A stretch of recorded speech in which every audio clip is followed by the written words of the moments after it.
Hello and welcome to the Cash News Podcast, your go-to source for informative conversations about all things cash and currency. From cash security and payments technology to the cash supply chain, we're here to share insights on the issues shaping the world of cash today. Join your hosts, Tom Meehan, Sean Ferrari, and Brad Moody as they dive into the latest trends, strategies, and technology. This is the Cash News Podcast. Now, here's Tom, Sean, and Brad. Thank you all for joining another episode of the Cash News Podcast. I've got a very distinguished guest here. Sean, if you'd introduce yourself and tell us who you are and what you do. Hey, Brad. Pleasure to be here. Thank you very much for the invitation. Hi, everybody. So my name is Siôn Roberts. I am the president of DTS, Deposit Tracking Solutions.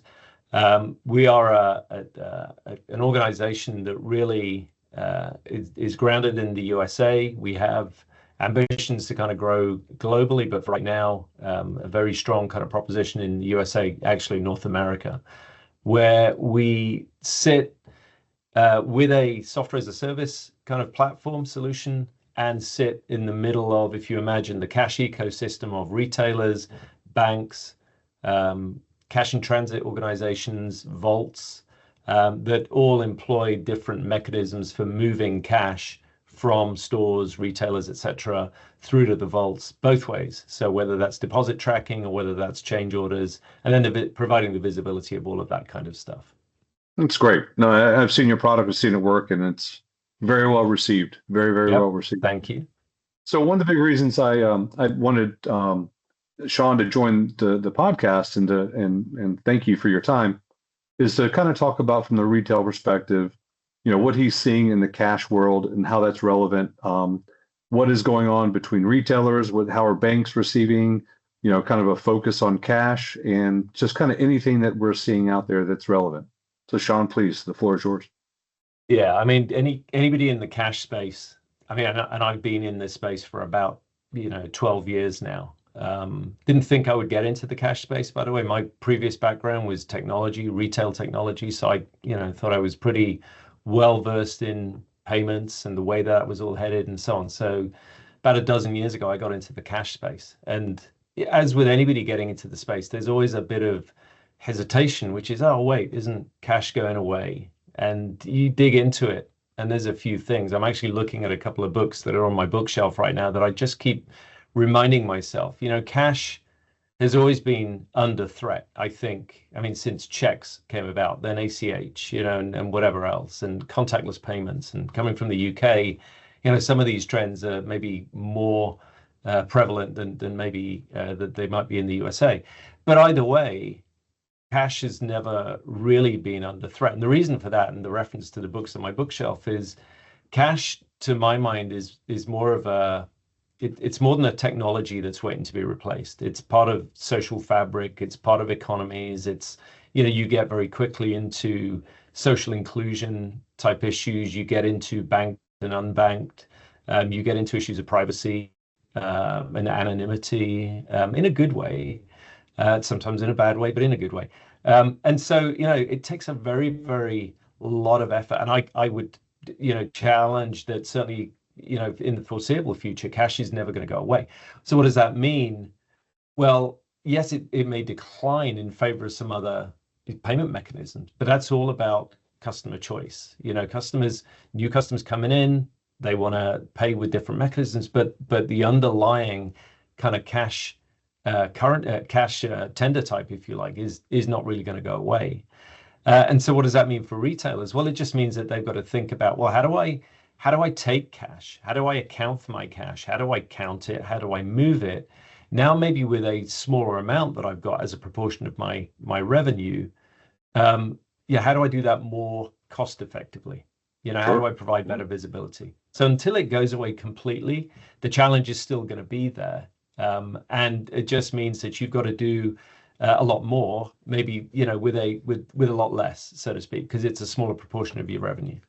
Yeah, and so from a DTS kind of concentration perspective, are the lower denomination locations like a QSR or like a convenience store? Like if you look at from where the volume of cash, are you guys seeing anything relative towards, to people looking for your services towards a specific, maybe like a higher cash usage, like higher values or lower values, or is there a mix of everything, all the above, or national retailers, or what's the commonality there?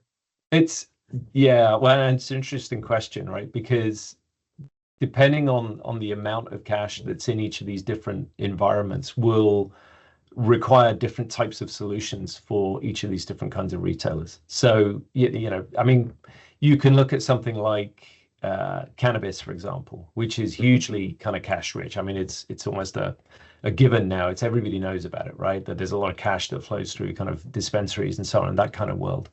But equally, in C-store, actually in QSR, some of these QSRs, there's a huge amount of cash that still flows through. There's a customer that I worked with, it was almost exactly 50% of their revenue, and this is only going back about 4 years, almost exactly 50% of their revenue was still in cash. So, they had to pivot and think about cash automation technologies as part of their, self-ordering Sure. kind of solution, which is why those things kind of emerge. But you look at department stores, for example, now if you can find a department store nowadays, that's where you find the cash decline kind of greater. And then grocery, it's somewhere in the middle. There are still people who want to use cash to kind of to pay for their groceries. It's more of a demographic thing. As these retailers think about where they're located, then they have to think differently about, well, what's going to be the mix of tender types there. If you find in an urban area or in an affluent area, you might see more contactless. In a less so, you might see more cash. So that same retailer who might have different store formats, who might have different, and certainly will have different demographics they're going to have to deal with, will have different mixes of cash, across their entire estate. Yeah, that's true.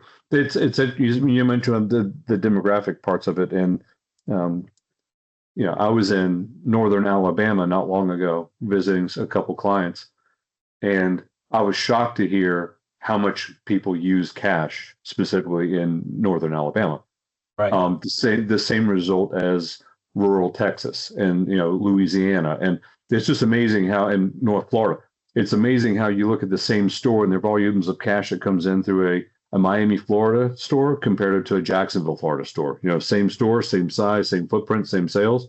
Right. But we see that the amount of currency that's actually flowing through the stores it's large, right? And right. It's interesting you mentioned about the demographics. There's also, and sorry, but just to add to that, what you see as kids growing up, kids coming into kind of adulthood, increasingly are using cash, and I guess this has always been the case, right? But use cash for budgeting. So you get these strange aberrations. You might think that the younger generation might be using more electronic type payments, which of course they're more accepting of that. But as well, there's a huge amount of cash usage just for budgeting purposes because it's easier to do that, right? It's very easy to get carried away with credit lines and various other things. So cash is one of these things that just grounds people as well in terms of what they do have to spend. And politics aside, I think everybody feels the squeeze right now on cost of living kind of pressures. So cash is important at that kind of level too. And that's what I'm curious of. Funny you mentioned that because I was talking with my wife about this yesterday. Of looking at it from a budgetary method of store. Hey, do we buy that extra thing, and do we need this now with uncertainties out there? Do we want to do more of a reserve? So that affects consumer spending, which is going to. Right. That's not a good thing, right? Consumer spending drives the world sometimes. So, right. And then with the political unrest right now going on in the Middle East, it's I've got a friend of mine that's dealing with one of his employees was injured in Iraq, and getting him out was next to impossible because of all the stuff that happens within that. And it's an interesting market to see what's going to happen. And we know that when the economic things that happen with fuel prices increasing, that is going to drive spending behaviors and costs, and it's a recession indicator. And then at the same time, when we have recovery from that, what is that going to do as far as people and how they're going to use currency now? So are they going to Are they going to go into the convenience store and buy that $3, 20-ounce, bottle of soda and a bag of chips, or are they just not going to do anything? So, cash usage, I think, is over the next 6 to 8 months is going to be definitely different than it was this time last year. But I think it's going to be an interesting market to pay attention to for sure. Right. Absolutely. To go into what you're saying about the budgetary areas, my daughter's a junior in college. She knows that I have money and that she has money in her account. She knows you have money too, probably. She knows that she taps and goes, because she feels that, hey, once it's in the bank, it's not real money, because she kind of considers that like that's all I have, like that's her budget. Right. Whereas her boyfriend's the exact opposite. He pulls out money and he goes, "This is the money that I have, and this is all I can spend. And once this is gone, I have no more money." So it's interesting to see how the groups definitely act and react differently. But it's an interesting mark. Right. All right. Well, you've got some great insights. What else are you seeing that's out there that's relevant just towards spending behavior and what retailers are asking for? What's the future going up? Let me lean into my background kind of in cash automation a little bit, because 10 years ago, let's say, cash automation was just coming out of the world of smart safes, and I'm talking here about distributing technology out to stores so that you can do more creative things like provisional credit and better CIT management, this kind of stuff. So cash automation has been a thing for quite a while, and a very successful thing for a very long time. I think about a dozen years ago, recyclers were starting to come in, and it was a fairly straightforward set of solutions. You were a smart safe customer for a very long time, or a smart safe prospect for a very long time, or a recycler prospect. And now what certainly I'm seeing, I think what the industry is seeing, is a lot of different ways of thinking through, well, how do we move that cash? So now we're seeing the emergence of non-technology, or rather a reaffirmation, I suppose, of non-technology type solutions as part of the mix. Where you can't justify an investment in a smart safe, for example, then you've got to think about, how do I continue to secure that cash? How do I continue to move that cash and kind of track it? In a distributed environment where you might have, in a large retailer, the treasurer at the center really needing to know, well, how much cash revenue have we taken, and how do I make sure that it is where it needs to be at the various points in that chain without having a smart safe? And then even smart safes now are, maybe less smart safes, right, that are kind of starting to emerge. So we're seeing a lot of more innovation around the technology, but also the processes and software, and software advancements, and an ability to kind of open up kind of store networks as well in a secure way, just to allow different solutions and different visibilities, is helping the industry just think through what's a more effective way now of thinking this through. I'm thinking things like cash counting kind of devices as a more pragmatic solution than, let's say, a fully fledged, very expensive kind of cash recycler, note and coin recycler. So not so long ago, you had a few choices in that space. Now there's a ton of different choices. And that's what DTS is trying to do, is think through, well, what are the pragmatic solutions that are out there? And how do we integrate not only all of the banks that we need to integrate with and the retailers that want to kind of come in as part of our journey and the CITs, but it's the technology stack now that's starting to emerge as well. So being, to use maybe a negative kind of metaphor, the spider in that kind of web is really what DTS is trying to do, right? Is however you want to move cash, whether it's a small store, whether it's a small amount, a large store, a large amount, through a recycler, through a smart safe, or through walking through the bank, or some of these other mechanisms that are emerging. That's where we want to try and be, just helping retailers kind of track all of that. Yeah, because that model to find that price fix equilibrium has got to be a point, right? There's got to be a moving scale for each client to say, it's interesting. We have a client that we're working with that converted to a smart safe, and then they realized that, hey, the value they're getting out of the provisional credit is more expensive, and the value they're getting from the provisional credit plus the treasury fees, it's actually a loss. Yeah. So they've realized that, hey, wait a minute, it's easier just to go back to 5-6 day a week CIT, have a cash, have one of the armoreds come pick it up and then count it for them and make it into a deposit for their bank, than paying that treasury, because the provisional credit, because the cash usage is lower, but it's still there. We're seeing other clients that are, as you said, kind of a not so smart safe. They're essentially counting the currency through a currency counter and storing the cash in a sealed bag in a safe, in a dual control safe at the location, then having the CIT pick it up once a week, whatever, wherever the value hits.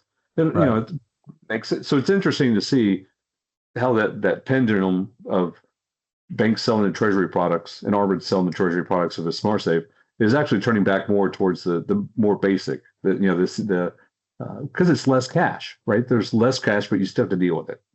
So it's interesting. I had that conversation quite a few times recently.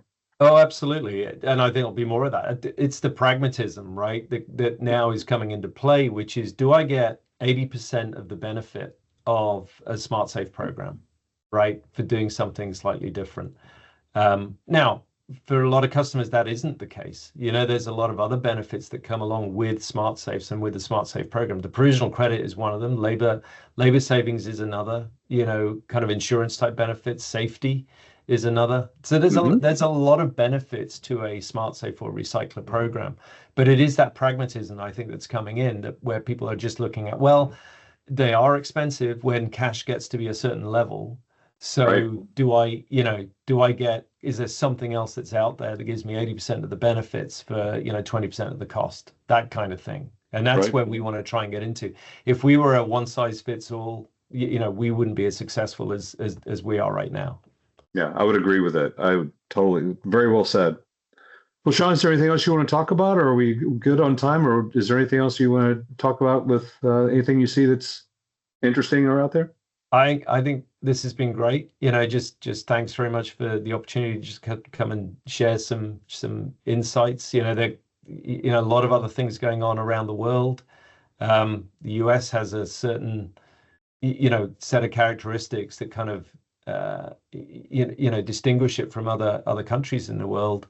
But there's definitely lessons that we can learn from other places, Latin America, and the movement of cash there and what's going on there. And we're always on the lookout for some of those kinds of innovations. In Germany and Europe, huge, heavy kind of cash user. Again, a lot of different ways that some of those countries, and even where I come from in the UK, where I think I've probably seen the sharpest decline in cash usage in favor of contactless and various other things. Even there, as it gets to be such a small amount, you get lots of newer, different models, because even there, cash is not going to go away, right? So I think it's a very fascinating industry. It isn't appropriate just to keep your lens on just the USA or just a single market, when actually there's a lot of innovation that's going on around the world as well. So maybe another conversation at another time, Brad. Yeah. But, we can come talk about what might be going on around the world.